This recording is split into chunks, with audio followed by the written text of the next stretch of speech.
আলেম বিদ্বেষী মানুষদের ঘরে আলেম বা হাফিজ তৈরি হয় না। আমি বহু মানুষ দেখেছি নামাজি মানুষ দাঁড়িয়ে আছে, দিনদার, কিন্তু হুজুরদের পিছে লাগার একটা বদভ্যাস আছে। এই মানুষগুলো আমি দেখেছি তাদের সন্তানদেরকে, আমি অনেককে ব্যক্তিগতভাবে চিনি, অনেক চেষ্টা করছে, মাদ্রাসা ভর্তি করাইছে, এখানে গেছে ওখানে গেছে, মাদ্রাসা পাল্টাইছে, মাগার মানুষ হয় নাই এরা। দেখুন, সন্তানকে কোরআনে কারীমের হাফেজ বানানোর জন্য সর্বপ্রথম পদক্ষেপ হবে সন্তানের বাবা এবং মা, তারা সন্তানের জন্য আল্লাহর কাছে দরখাস্ত জমা দিবে, দোয়া করবে, আবেদন করবে, আল্লাহ আমার এই সন্তানটাকে তোমার কোরআনের হাফেজ, আলেম, দাঈল আল্লাহ বানাইতে চাই, সেজন্য তুমি একটু তৌফিক দিও। এটা হলো 1 নম্বর কাজ। দোয়া করতে থাকবে, একবার না বারবার করতে থাকবে, দোয়ার মধ্যে থাকবে। 1 নাম্বার 2, নিজেরা ভালো মানুষ হওয়ার চেষ্টা করবে। অনেক লোক আছে নিজে সুদখোর, ঘুষখোর, 2 নম্বরই কাজ করেন, হারামের সাথে সংশ্লেষ আছে, আবার এদিকে চান যে ছেলেটা হাফেজ হোক। আপনি আপনার সন্তান যদি ভালো মানুষ হোক এটা চান, তাহলে আপনার উচিত আগে নিজে ভালো মানুষ হয়ে ওর সামনে আদর্শ এবং মডেল পেশ করা। আপনি নিজে উল্টাপাল্টার মধ্যে হাবুডুবু খাবেন আর আশা করবেন যে আপনার ঘরে ফেরেশতা হয়ে যাবে, এটা ভুল। এরপরে যে কাজটা করতে হবে, আপনাকে তওবা করে নিজেরা ভালো পথে চলবেন, 5 ওয়াক্ত সালাত আদায় করবেন জামাতের সাথে, পুরুষ মহিলারা ওয়াক্ত মতো, এবং সালাতের পরে ভোর রাতে দোয়া কবুলের জায়গাগুলোতে বিভিন্ন সময় আল্লাহর কাছে স্পেশাল ভাবে দোয়া করবেন, আল্লাহ সন্তানটা যেন আমি যেই আদর্শে তাকে মানুষ করতে চাই, হাফেজে কোরআন, আলেমে দ্বীন, সেটা যেন হয়, এটা করবেন। এরপর একাডেমিক পদক্ষেপ হিসাবে যে কাজটা করবেন প্রথম, সেটা হলো তার যখন থেকে সে আপনার কথা বলতে শিখে, তারপর আস্তে আস্তে তাকে আরবি অক্ষরগুলো উচ্চারণ করা শেখাবেন। অন্যান্য পড়া লেখা যেগুলো তার জরুরি সেগুলো তো থাকবেই। এই আরবি অক্ষর বর্ণমালা শেখানোর জন্য একজন হাফেজ, কোন একটা মসজিদের ইমাম, মুয়াজ্জিন, অথবা কোন একটা মাদ্রাসার শিক্ষক বা একজন ভালো হাফেজ, যে হাফেজ তারাবি পড়ায় সুন্দর করে, শুদ্ধ করে, এরকম কোন একটা হাফেজের তত্ত্বাবধানে তাকে নুরানি কায়দাটা পড়াবে। নুরানি কায়দা পড়ানোর 2টা নিয়ম আছে ভাই। একটা হলো যে ঢালাও যে নুরানি আপনার মসজিদে যে আপনার কি বলে কোরআন শিক্ষার আসর আছে, বাচ্চাদের বিভিন্ন হালাকা হয়, এটা হলো যে মুসলমানের সন্তান হিসেবে একটা কোরআন শেখা দরকার, শিখে দেয়। এখানে পুরোপুরি শুদ্ধতা লক্ষ্য করা হয় না, অনেক সময় শুদ্ধ হয়, কিন্তু আরো আফার ক্লাসের শুদ্ধতা লাগবে হাফেজ হওয়ার জন্য। এই জন্য ভালো কোনো হাফেজকে দিয়ে তার এই ফাউন্ডেশনটা করতে হবে, যে প্রতিটা অক্ষরের উচ্চারণ হবে 100% পারফেক্ট। এটা হবে আপনার প্রথম পদক্ষেপ।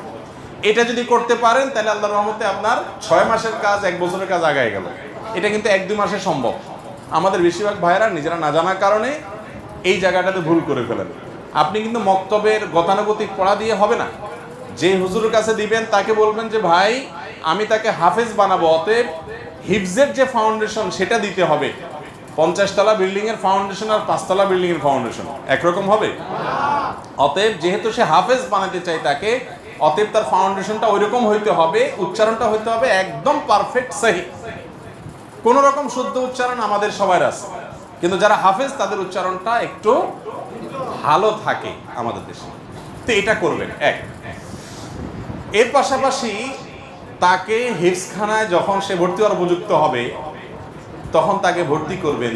সম্ভব হলে বাসার আশেপাশে এমন কোনো হিফজখানা রাখবেন যেখানে আপনি সারাক্ষণ তত্ত্বাবধান করতে পারেন। যদি আসা যাওয়া করে পড়তে পারে খুবই ভালো।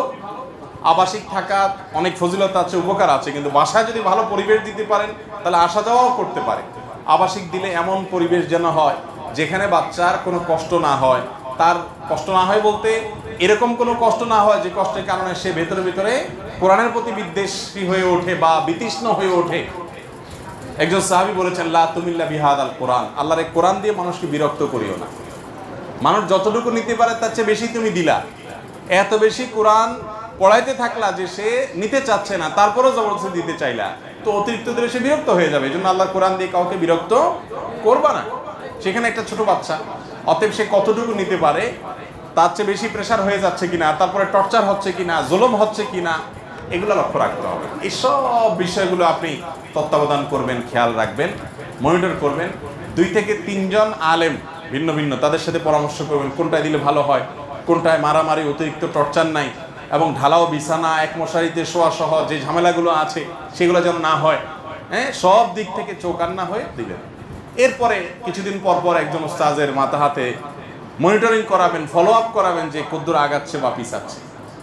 মাদ্রাসার আমলি পরিবেশটা দেখবেন যে ছাত্রদের ভিতরে আমল আছে কিনা, আখলাক আছে কিনা, ভালো কিনা। এই ছেলে মাদ্রাসা ভর্তি হওয়ার পর থেকে তার চরিত্র, তার ব্যবহার, তার আচরণ, তার আমলের প্রতি আগ্রহ বাড়ছে না জায়গা দাঁড়ায় আছে না কমছে, এগুলো সব মনিটর করবেন।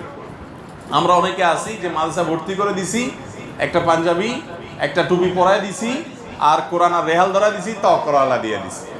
এখন কি ছেলে হাফেজ হচ্ছে না হাফেজ হইতে গিয়ে আরো নষ্ট হয়ে যাচ্ছে, সেটা আমরা আর খোঁজ খবর নিচ্ছি না। খুব তীক্ষ্ণভাবে মনিটর করতে হবে। আর ওই যে প্রথম যেটা বলছি দোয়া, ওইটা পুরা কন্টিনিউয়াসলি চালাতে থাকতে হবে। আর একটা কাজ করবেন, ওলামা এবং তোলাবাদের মহব্বত করবেন। আমার একটা অভিজ্ঞতা, আলেম বিদ্বেষী মানুষদের ঘরে আলেম বা হাফেজ তৈরি হয় না।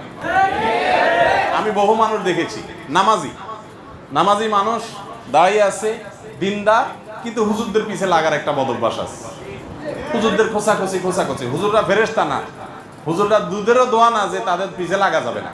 ভুল করলে অবশ্যই যেখানে লাগা দরকার যতটুকুটা লাগবেন, কিন্তু কিছু মানুষের নেচারই হলো কি, যে হুজুর দেখলে একটু খোঁচা দিতে মনে চায়।